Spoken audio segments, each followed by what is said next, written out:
are we, people? I hope you're well, and I hope you're looking forward to the weekend. This weekend is a weekend that a lot of people are looking forward to if you're a football fan. Trust me, there's a lot happening this weekend, starting tomorrow evening, of course, if you're a Gooner. And to be fair, there's going to be some good games in the day as well, of course. Let's not forget that. And then we're looking towards Sunday. Sunday is Mother's Day, Sunday is Family Day, Sunday is Chill Day, and Sunday, if you're a Gooner, is putting your feet up and watching the football.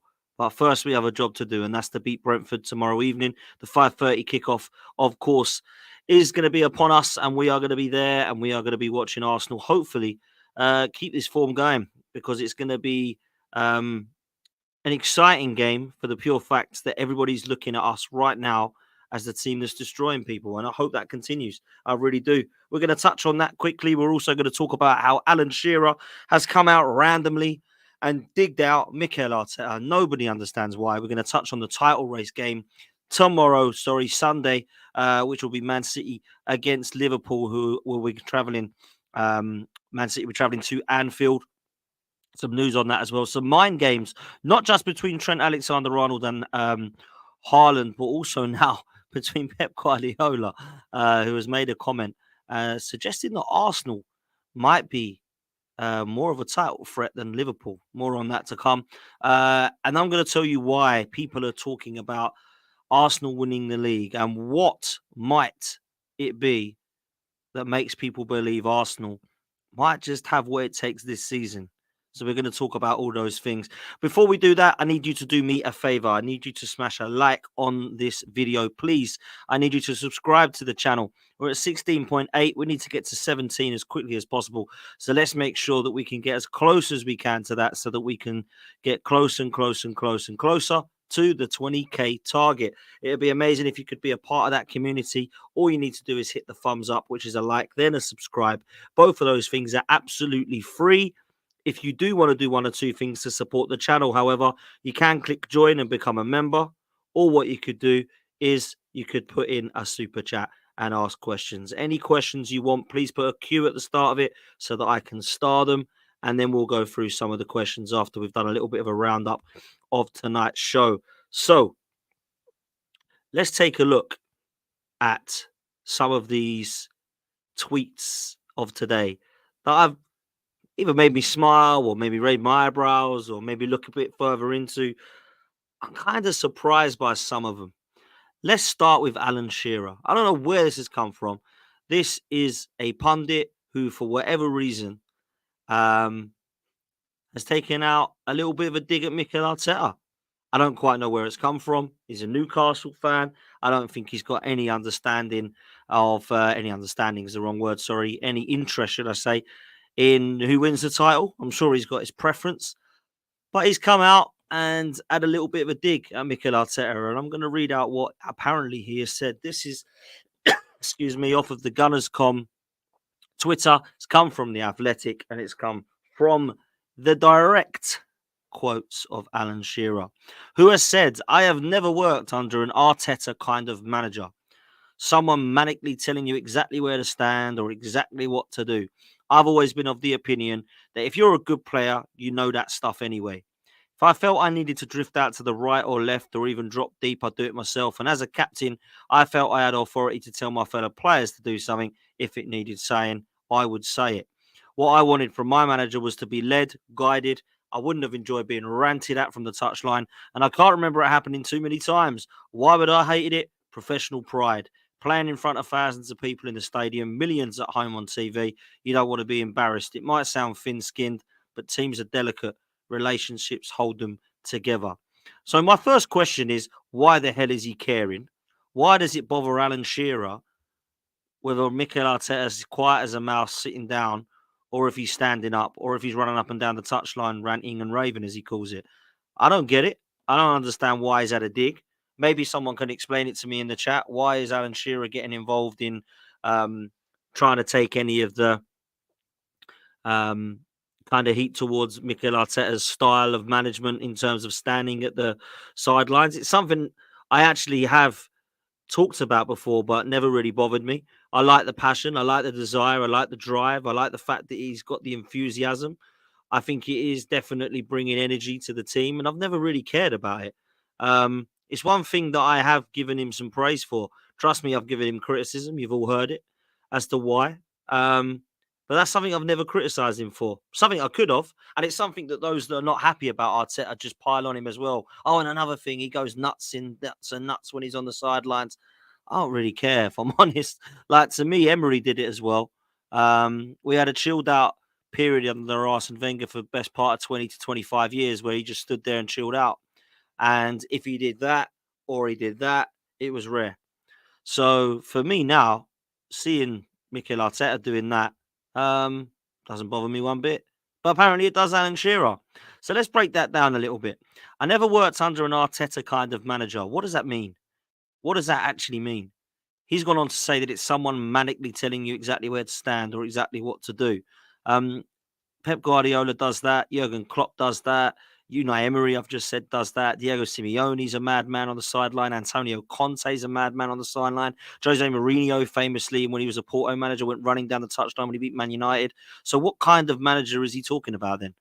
Like, maybe he didn't have that elite manager when he was at Newcastle or Blackburn, but let's be real. I don't quite know what he's talking about there. His opinion is if you're a good player, you know that stuff anyway.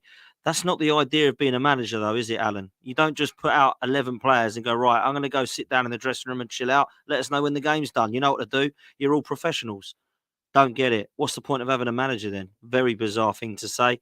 As a captain, I would tell people what to do. So it's okay for the captain to tell people what to do, but it's not okay for the manager to tell people what to do. The manager needs to sit there and be quiet. The captain, however, is the guy who needs to tell people what to do. What he wanted from my manager was to be led and guided. So he doesn't want the guy running up and down the pitch, but he does want to be led and guided. So what does he want then? Does he want him to be actually doing anything? Does he want him to be talking? Does he want him to be quiet?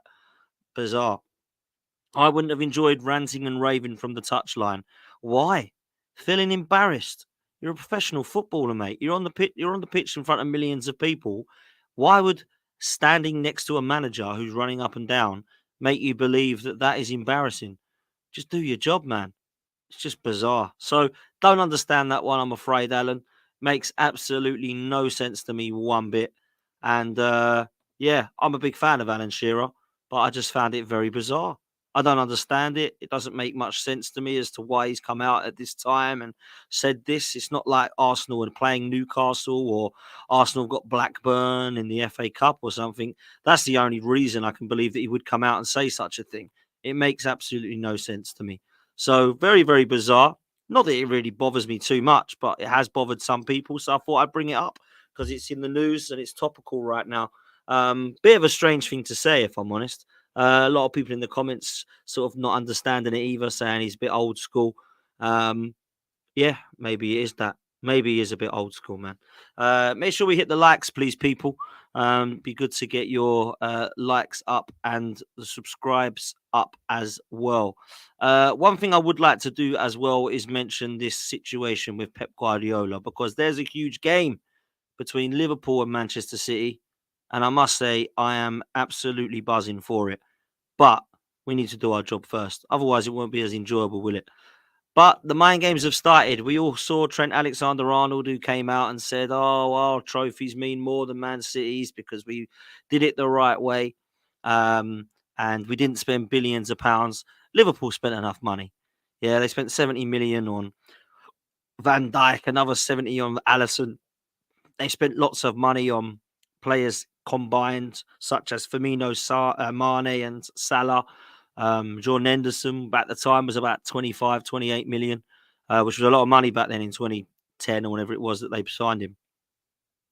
So let's be real. It hasn't been that Liverpool done it on pittance. But he doesn't believe what he's saying. It's all mind games. It's mind games. And Haaland's come back and he's had a dig as well. He has had a dig as well. So it's quite funny. But now Pep Guardiola's got involved, people. Pep Guardiola has got involved. And he has said, Arsenal are already here. Last season, they were our biggest rivals. Look how they play. He says, Liverpool need more than 90 minutes to win the game. Sometimes Arsenal need 25 minutes to win the games. That is really having a dig. That's basically saying, Liverpool, we don't really see you as much of a threat as Arsenal, but you're doing well at the moment. You're up there.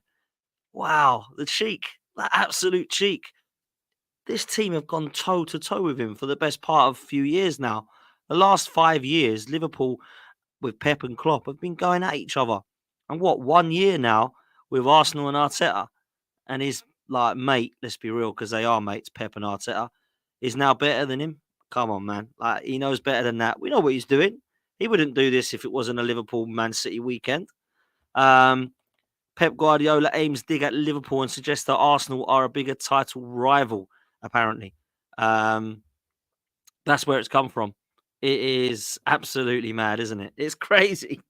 It really is mad. It's absolutely mental to think that we have got a situation where Guardiola's coming out on the eve of one of the biggest games of their season in terms of the title race, saying, "Yeah, I think Arsenal are serious." That's crazy. Trent Alexander-Arnold. They don't really deserve their trophies, do they? It's heating up, man. And do you know what? Let them go at it and let us stay here. Let them do that and let Arsenal just go. Because if we do beat Brentford, yeah, we will sit top and we will look at what happens on Sunday and go, do you know what? If it's a draw, we're going to be buzzing.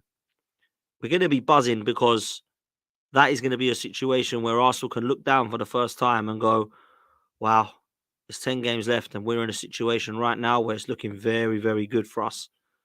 Got to beat Man City, in my opinion. Yeah, I agree with that. I don't believe this doesn't matter if we lose, we just win the rest of the games or a draw is fine as long as we. No, go win. Go win. Go do what we did in 1998 with Mark Overmars, beat Man United 1-0. And in 1998, at Old Trafford, we then went on won the league. And let's be real, there could be a couple of things like that. People are relating it to the Etihad scenario of Old Trafford. People are saying we can win the league at Old Trafford. Listen, it's going to be one of those, man. Dan, am I watching the boxing? I probably am when I come off this stream. I'm not going to be on it too long. I'm going to go watch AJ fight. I think it's Parker first, isn't it? I've not actually seen that one. I think it's on now. So give us an idea of what's happening, people, if you're into the boxing. I'm not going to be long. Listen, this situation with Arsenal is hotting up. And the reason why it's hotting up is because we are linked with players now. And it's crazy when the window isn't even open. But Mo Arsenal 86, I'll shout him out from Twitter. He's very reliable from what people have told me. I don't really know anything about this guy. I've never met him. But apparently he puts a lot out there that comes true. And he is stating, as of yesterday's date, Osimhen is still the number one choice at Arsenal. Nothing has changed. Arsenal will push hard for him in the summer.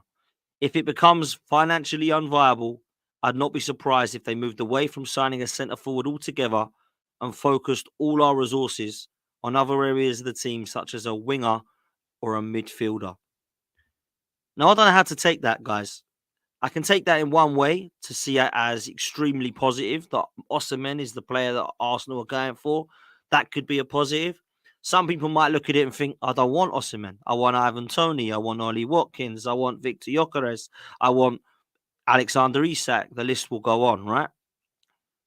But I personally feel like it's the first thing. I think it's positive that we're going for a player of that elite level who's killing it in both Champions League and Serie A over the last 2 seasons to 18 months.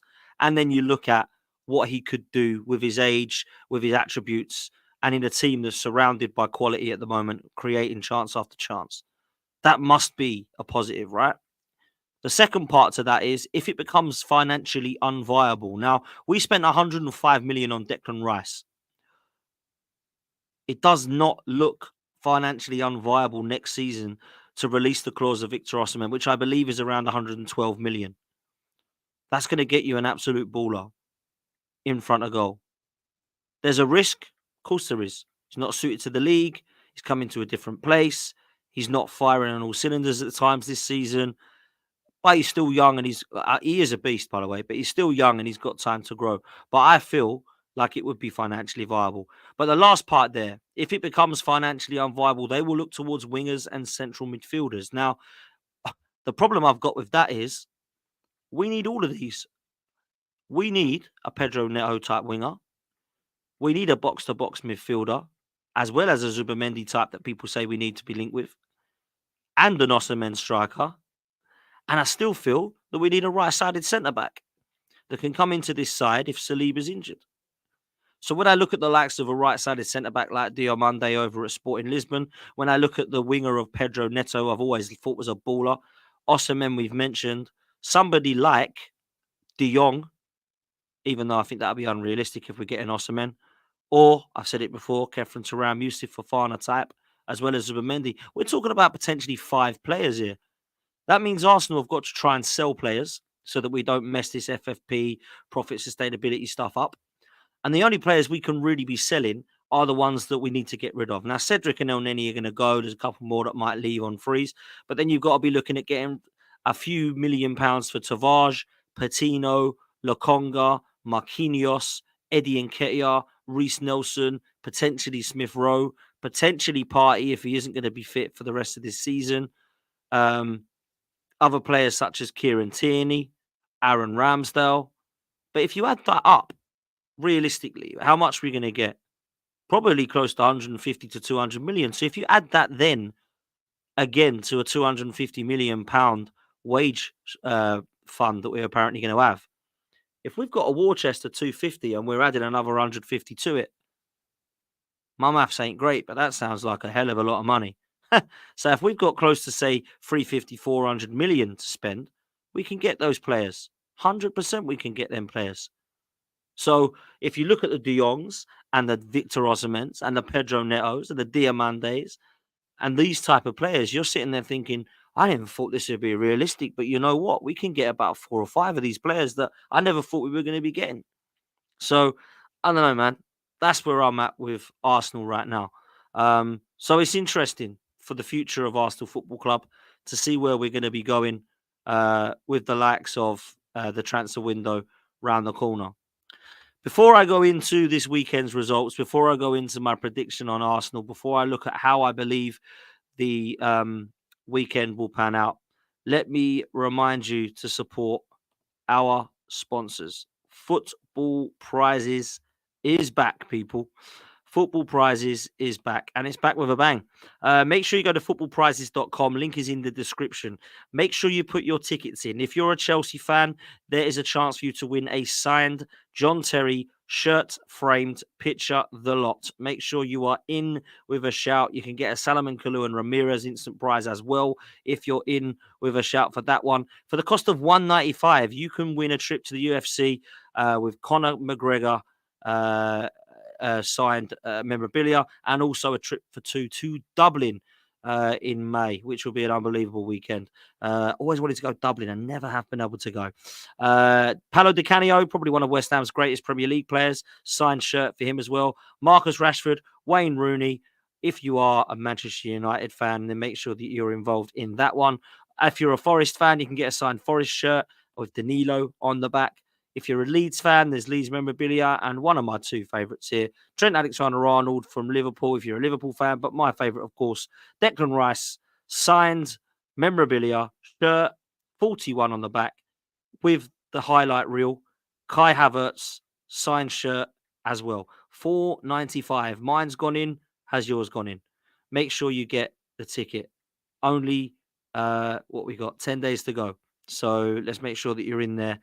Got to be in it to win it, people. If you're a Luton Town fan, there's Carlton Morris. If you're a Spurs fan, Vicario. This site's got the lot. It's not just for Gooners, people. It's for all football fans. As you can see, we've got Celtic, we've got Wolves, we've got Man City, we've got the Lionesses, if you're a fan of the Women's England team as well. We've got Newcastle United prizes, boxing prizes. Anthony Joshua signed boxing glove. Obviously, he's fighting later, so make sure you get your tickets in for that. These prices for these tickets are absolute pittance. They're less than a cup of coffee at Starbucks, people. So make sure that you go and get them in.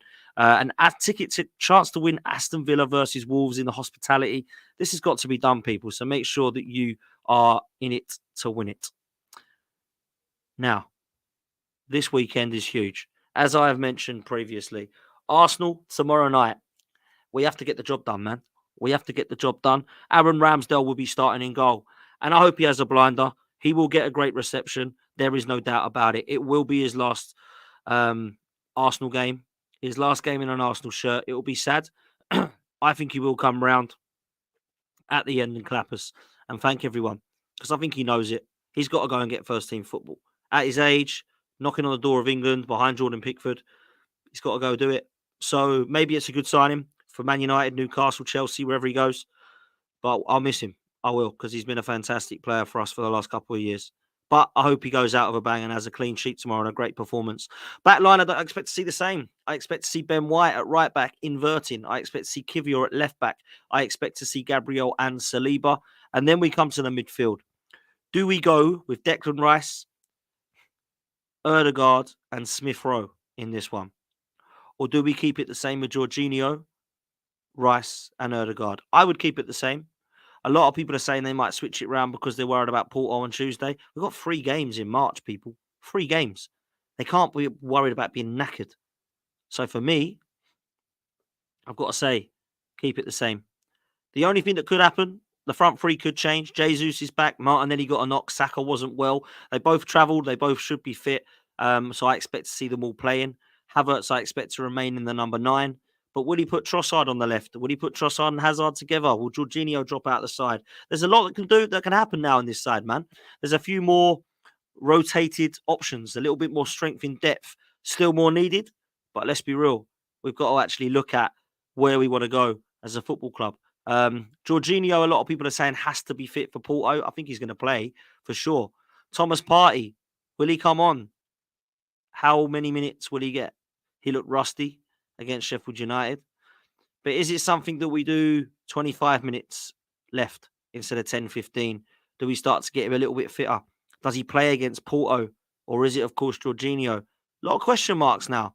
I personally have always stand by the motto, if it ain't broke, don't fix it. And I'm exactly like that.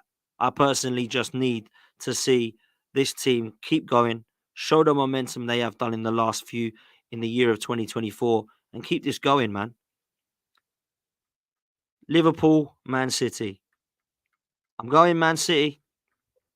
I don't really have a want of anyone to win. People have said to me, who do you want to win? I want it to be a draw. Who do I want to win? I can't pick because I can't see Liverpool dropping many points and I can't see Man City dropping many points, which means Arsenal can't drop many points either. We're chasing the pack. But I've come to my senses the last couple of days. I think I want Man City to win. If I had to pick one, I want it to be a draw.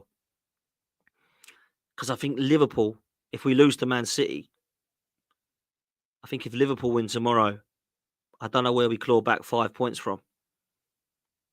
It'll be 4 points, but we'd need 5 to win the league. And I don't know that Liverpool would drop 5 points from now to the end of the season after playing Man City. There's only Villa away. Literally Villa away. So I'm struggling with that. So I hope it's a draw. I really do. I really do hope it's a draw. So, will this make Arsenal win the league? What do I mean by that? Will what make Arsenal win the league? Does what give us an advantage? I'll tell you what it is. The fact that we're scoring goals? No. The fact we ain't conceding many goals? No. The fact that we ain't conceding many chances? Yes. We're hardly conceding any chances. It's mad to think that there's only been 7 chances created against us in this new system of Arteta since Dubai. That's absolutely incredible. That's mad. Absolutely mad that we've had 7 shots on target against us. That means that defensively we are sound. Yeah, we're scoring goals. It's great. We've got 5s, we've got 6s going in. We've got 4s against Newcastle's. We dominated Forest and should have scored more. We got over the line. We dominated Liverpool, should have scored more. We won 3-1. We hardly let them have shots on our goal. And that's why people are looking at that. Now, I honestly believe when you win a Premier League, you always look to your front men. You always look to Haaland, De Bruyne. This season, if they win it, Foden. If it's Liverpool who win it, Salah. Those type of players. When Arsenal have won the league previously, Thierry Henry. When Man United have won the leagues previously, Cristiano Ronaldo. If Arsenal win this league this season, Declan Rice, Gabriel, and Saliba are the three players I'm looking at ahead of Saka, ahead of Odegaard, ahead of Martinelli, ahead of Havertz, ahead of Jesus, ahead of Trossard, ahead of any of those guys. Trust me, those three, the trio, have been phenomenal. And they're the reason at the moment that no one is being able to get out our goal. Now, I could jinx this, so I'm touching my desk because it's wooden as a bit of luck. I could jinx this and then Brentford could go and back pepper us tomorrow. But I just have the confidence that we'll be okay because of that stat. That stat is phenomenal. So I still believe there's an opportunity for Arsenal to even improve on what we've seen so far by actually showing that we can do the business against the big boys. Because we've got some big boys to come, man. We've got to play Man City, we've got to play Spurs, we've got to play Manchester United. We've got difficult away games at Brighton and Wolves. We've got to host Aston Villa, who have done well so far this season. They're no easy games. Yeah, people will say Luton at home and Bournemouth at home. I can't wait to play them ones. Anything can happen in football. Look at Bournemouth at home last season. We were 2-0 down.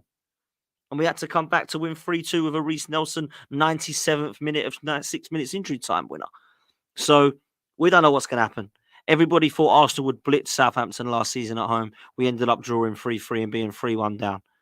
This is football, man. This could happen to City and Liverpool. We could be looking at Man City's game against Wolves or Brighton and going, oh, that's a win. Oh, my God, they've slipped up. Liverpool, they could go to Fulham at Craven Cottage and draw. This is football, man. So there's a long way to go. And I think sometimes people are looking at these games and going, right, Man City win, it's done. They've won the league. Liverpool win, it's done. They've won the league. Maybe it ain't that. Maybe we could be sitting here in 4 weeks' time going, I cannot believe Liverpool lost to Fulham and Man City couldn't beat Brighton. Arsenal are top by 4 points. What's going on? That could be happening, man. It's absolutely crazy. And that's the reason why I think Arsenal can actually do it this season, because there's that belief in me that we have definitely matured, we've developed, and we've got the defensive balance along with the attack-minded stuff. Now, we can do it. I still think it'll be City. But there's a belief in me that believes that if there is any reason as to why we can, it is because of that. Let's take the super chat from Southpaw before we close. Big up, Dan. I think we have everything to win this league, even the Champions League. But my only doubt is the players have the same mentality. Come on, you Gunners.